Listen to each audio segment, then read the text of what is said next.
Това летния фестивал на Каменица ще има разни интересни футболни квизове с Ники Кънчев. Всеки момент очакваме световната шампионка по джаги да се появи. Тя е Катерина Тенасова. Всеки ще може да играе с нея. По-късно ще гледаме матча.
Беше избран за играч на матча на четвъртфинала Англия-Италия на Евро 2012. Това беше при 3 дена. Андреа Пирло, Ашли Кол, Марио Балотели или Джан Луиджи Буфон. Андреа Пирло. Верен отговор, чудесно се справи. Кой футболист има най-много матчове с капитанската лента на национална отбор на България? Боби Михайлов, Стилян Петров, Димитър Бербатов или Георги Димитров? Боби.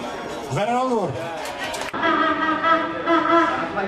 Сега да аплодираме световната шампионка по джаги Екатерина. Заповядай, Катя. Има ли шанс джагите да станат олимпийски спорт?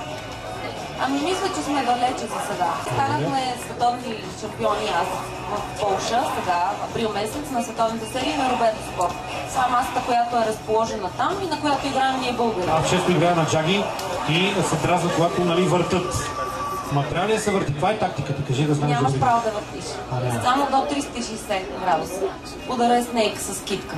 Кога България за първи път е участвала на световно първенство по джаги? 2001, 2006, 2010, 2011. 2006? Верен отговор. Кате, много ти благодарим. Кога ще бъде демонстрацията? И аз благодаря, аз съм готова още сега.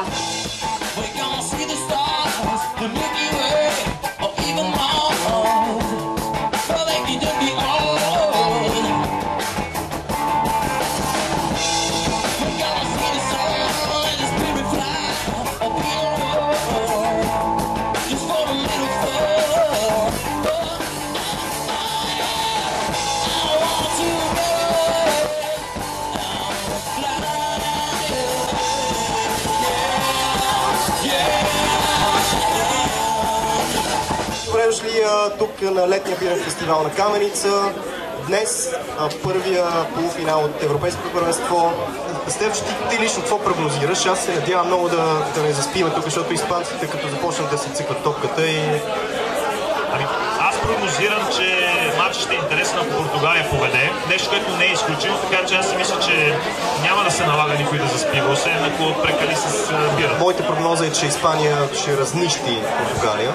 Какво да очакват нашите приятели тук от утрешния матч? Естествено, че да очакват победа за италианците. Здраве, Стефчо! Здраве на вас! Приятно гледане на матча!